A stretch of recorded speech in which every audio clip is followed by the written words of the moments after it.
So hi everyone, my name's Lysa, even though I'd rather be called Ash. I use she, they pronouns, I'm 21, I graduated from the section when I was 18 in 2018, and I'm currently living, studying and working in the UK.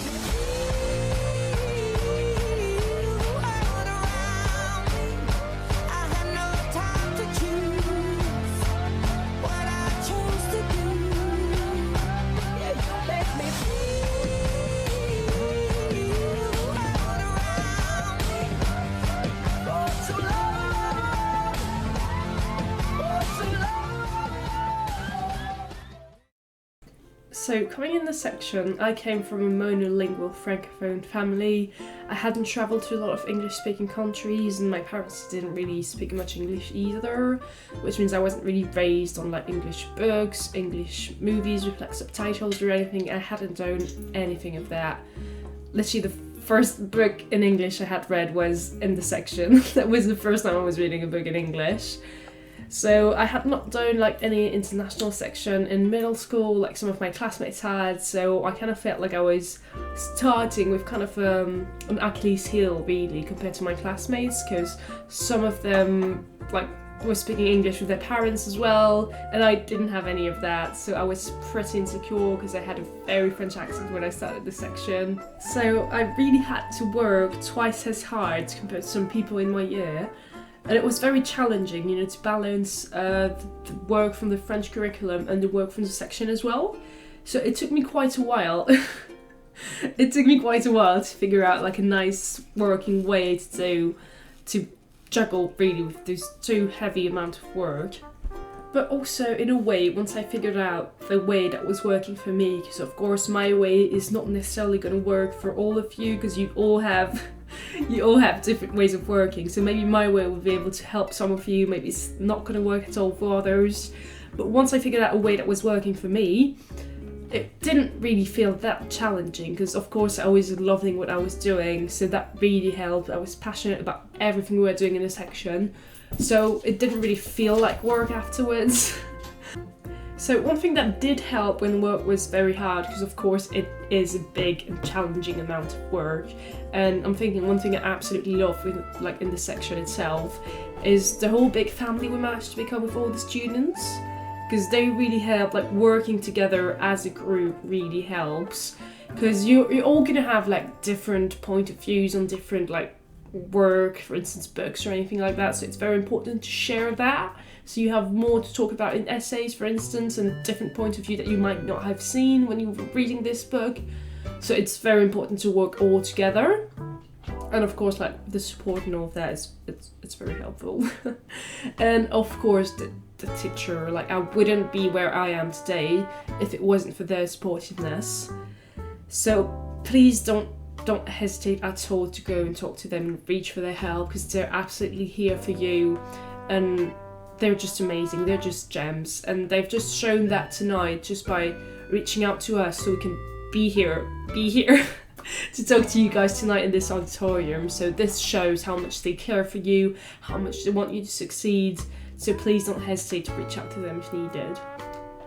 If I had one advice I could really give you, it's going to sound like the most boring advice ever. I'm so sorry about that, but one thing I really have to tell you is read your books. Like, it's so important. Like, actually read them. Do it.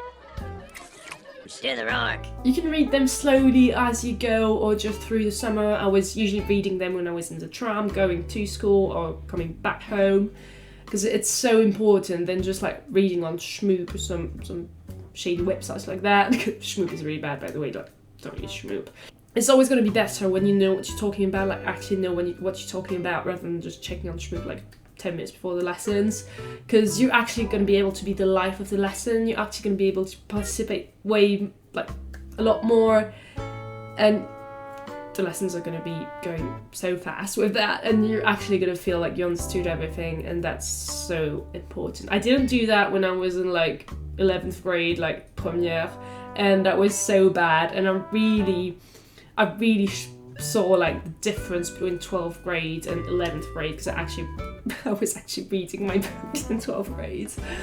So I know it sounds like the most boring advice, but find a way to always be like, for instance, one chapter ahead than what you're doing in class.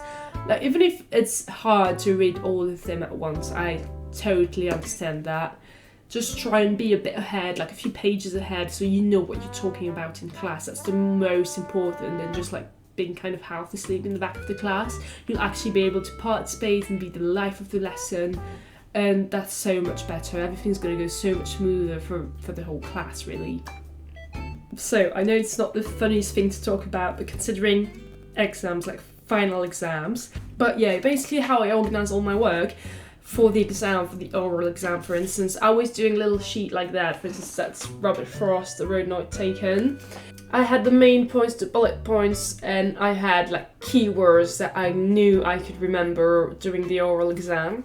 I had keywords, key notions, key points, so I knew exactly what to say, because I was remembering those key points and those keywords. I didn't learn something like a big text, you know, by heart. I just remembered and learned by heart all my main points and my keywords. So I knew exactly, like for the first one, I had this and this and this, and I could work around it. So it wasn't too much to learn, but it was still giving me the main guidelines to know what I had to do.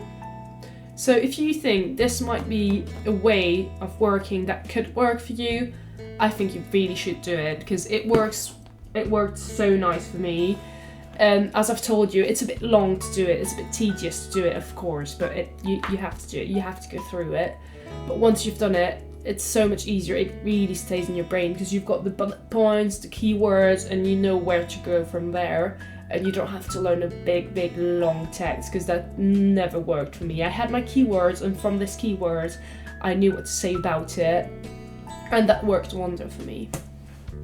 So I really wouldn't be where I am just now without the section, of course. It really allowed me to like develop a very strong work ethic, as I've shown you before, and a very good studying habit. And of course, as I said, I'm currently living in the UK, studying and working there, and that would not have been possible without the section. So I'll just tell you a bit more about that. So I sadly had to go through UCAS twice. So if you guys don't know, UCAS is like the British, what's the name of it? Parcoursup? I think that's the name of it, yeah.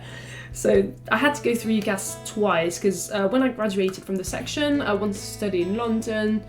So I went through all of that. I went to London to see my school and stuff like that. I got accepted, but I didn't manage to get there. So I spent 3 years in artifix in Montpellier, so that's like a cinema VFX school. And I went through UCAS another time. It was very painful. UCAS is not a very good platform. So I'm currently studying makeup for the cinema in Bournemouth University. So Bournemouth is in the south of England. So of course, one thing I did have to go through with this second time going through UCAS, because of the Brexit, I had to go through all the visa process and stuff like that. It really wasn't the best time to move to the UK, like in the middle of COVID. And with the Brexit, that was the worst time. So I would love to go into more details about everything I've been through to live in the UK just now, like the whole visa process and all of that, but my friends, like my amazing friends, also have so many cool things to tell you guys. So I'm gonna have to stop right there. It's been amazing having been asked to be here tonight, and I hope this video has helped you in some way. If you'd like to chat to me about the visa process or anything I've talked about in this video, just like talk to me, like if you need anything, please message me, because I've been in your shoes, I've been where you are just now. If there's anything you need, please don't hesitate to message me. I would love to hear from you guys. So if you'd like to chat to me, you can email me at this address right there, or right there. And you can also find my Instagram, I'll put it somewhere around here. And I'll be happy to answer to you about anything I've talked about in this video, or anything else if you guys want to. So thank you for listening to me, and I hope this video wasn't too boring. And I hope you guys have a nice evening with the rest of my friends and everyone there. See you soon, hopefully.